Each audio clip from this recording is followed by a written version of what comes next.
Okay, ഇപ്പോൾ നമ്മളിനി എങ്ങനെയാണ് അബാക്കസിൽ വാല്യൂസ് പ്ലേസ് ചെയ്യുക എന്നുള്ളതാണ് പഠിക്കുന്നത്. അപ്പോൾ പ്ലേസ് ചെയ്യുന്നതിന് മുന്നേ നമ്മൾ ആദ്യം എന്ത് ചെയ്യുന്നു, ക്ലിയർ ചെയ്യുന്നു, നമ്മുടെ അബാക്കസ് ക്ലിയർ ചെയ്യുക അല്ലെങ്കിൽ സൂം ചെയ്ത് പഠിക്കുന്നു. അപ്പോൾ നമ്മൾ പറഞ്ഞു വൺസ് റോഡിൽ നിന്നാണ് സ്റ്റാർട്ട് ചെയ്യുക. ഇപ്പോൾ നമുക്കിവിടെ എനിക്ക് 1 എന്ന നമ്പർ വേണം അല്ലെങ്കിൽ 1 എന്ന വാല്യൂ വേണം പ്ലേസ് ചെയ്യാൻ. എങ്ങനെ 1 എന്ന വാല്യൂ പ്ലേസ് ചെയ്യും? ഞാൻ പറഞ്ഞിരുന്നു ലോവർ ബീഡ് 1ൻ്റെ വാല്യൂ ആണ് 1 എന്ന് പറയുന്നത്. അതും നമ്മുടെ 3rd യൂണിറ്റ് പോയിന്റിലുള്ള ആ റോഡിലുള്ള ലോവർ ബീഡാണ് നമ്മൾ എടുക്കാൻ പോകുന്നത്. അപ്പോൾ 1 എന്ന വാല്യൂ പ്ലേസ് ചെയ്യണമെന്നുണ്ടെങ്കിൽ നമ്മൾ പെൻസിൽ ഹോൾഡ് ചെയ്ത കയ്യിൽ റൈറ്റ് ഹാൻഡിൽ റൈറ്റ് തമ്പ് യൂസ് ചെയ്തിട്ട് വേണം 1 എന്ന വാല്യൂ പ്ലേസ് ചെയ്യാന്ന് പറയുമ്പോൾ 1 ബീഡ് അപ്പ്, താഴെ നിന്നും ഒരു ബീഡ് നമ്മുടെ റൈറ്റ് തമ്പ് യൂസ് ചെയ്തിട്ട് ആഡ് ചെയ്ത് കൊടുക്കുന്നു അല്ലെങ്കിൽ പ്ലേസ് ചെയ്യുന്നു. ഇതാണ് 1 എന്ന് പറയുന്നത്. ഇനി എനിക്ക് 1 മൈനസ് ചെയ്യണം. എങ്ങനെയാണ് 1 മൈനസ് ചെയ്യുക? പെൻസിൽ ഹോൾഡ് ചെയ്ത അതേ കയ്യിലുള്ള റൈറ്റ് ഹാൻഡിൽ ഇൻഡെക്സ് ഫിംഗർ യൂസ് ചെയ്തിട്ട് നമ്മൾ എന്ത് ചെയ്യുന്നു, ഈ 1 ബീഡ് ഡൗൺ, ഒരു ബീഡ് താഴത്തോട്ടേക്ക് കൊണ്ടുവരുന്നു. അപ്പോൾ ഇങ്ങനെയാവുന്നു വാല്യൂ 1 മൈനസ് ആയി. ഇപ്പോൾ നോ വാല്യൂ, ഈ ലൈനിൽ ഒന്നും തന്നെ ടച്ച് ചെയ്തിട്ടില്ല. അപ്പോൾ നമ്മുടെ വാല്യൂ എന്ന് പറയുന്നത് ഇപ്പോൾ 0 ആണ്. ഇനി നമുക്ക് 2 ആഡ് ചെയ്യണം.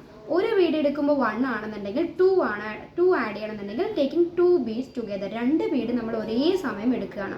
അപ്പോൾ നമ്മുടെ റൈറ്റ് തമ്പ് യൂസ് ചെയ്തിട്ട് 2 ബീഡ്സ് നമ്മൾ ഒരുമിച്ച് എടുക്കുമ്പോൾ ഇപ്പോൾ വാല്യൂ എന്ന് പറയുന്നത് 2 ആണ്.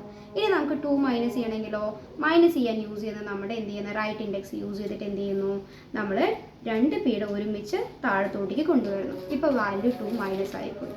അതുപോലെ ഇനി നമുക്ക് 3 ബീഡ്സ് 3 എടുക്കണം. പ്ലേസ് വാല്യൂ 3 എടുക്കുകയാണെന്നുണ്ടെങ്കിൽ 3 ബീഡ്സ് ടുഗെദർ ആയിട്ട് റൈറ്റ് തമ്പ് യൂസ് ചെയ്തിട്ട് നമ്മൾ ആഡ് ചെയ്യണം. ഇനി നമുക്ക് 3 ബീഡ്സ് ലെസ് ചെയ്യണം, അല്ലെങ്കിൽ 3 ലെസ് ചെയ്യണമെന്നുണ്ടെങ്കിൽ എങ്ങനെയാണ് ചെയ്യേണ്ടത്? അതന്നെ റൈറ്റ് ഇൻഡെക്സ് യൂസ് ചെയ്തിട്ട് 3 ഒരുമിച്ച് താഴത്തോട്ടേക്ക് കൊണ്ടുവരുന്നു. ഇപ്പോഴാണ് 3. അങ്ങനെ 4 ആഡ് ചെയ്യാം, 4 ലെസ് ചെയ്യാം. ഇനി 5 ആഡ് ചെയ്യണം. 4 വരെ എടുത്തു, താഴെ ഇനി ബീഡ് ഒന്നും ഇല്ലല്ലോ. 5 എങ്ങനെ എടുക്കും? 5 എങ്ങനെ എടുക്കുക എന്നുണ്ടെങ്കിൽ ഞാൻ മുന്നേ പറഞ്ഞിരുന്നു അപ്പർ ബീഡ് 1ൻ്റെ വാല്യൂ എന്ന് പറയുന്നത് 5 ആണ്. അപ്പോൾ നമ്മൾ ഏത് ഫിംഗർ യൂസ് ചെയ്തിട്ട് വേണം അപ്പർ ബീഡ് ആഡ് ചെയ്യാൻ? അപ്പർ ബീഡിനെ ആഡ് ചെയ്യാനും ലെസ് ചെയ്യാനും നമ്മൾ യൂസ് ചെയ്യുന്ന ഫിംഗർ എന്ന് പറയുന്നത് റൈറ്റ് ഇൻഡെക്സ് തന്നെയാണ്. ആഡ് ചെയ്യുമ്പോഴും യൂസ് ചെയ്യുന്നത് റൈറ്റ് ഇൻഡെക്സ് ആണ്, ലെസ് ചെയ്യാനും യൂസ് ചെയ്യുന്ന ഫിംഗർ എന്ന് പറയുന്നത് റൈറ്റ് ഇൻഡെക്സ് ആണ്. Add 5 less 5. ഇപ്പോഴാണ് നമ്മുടെ 5 ഓക്കെ ആയത്. ഇനി 5 എടുത്തു കഴിഞ്ഞു. How to take 6?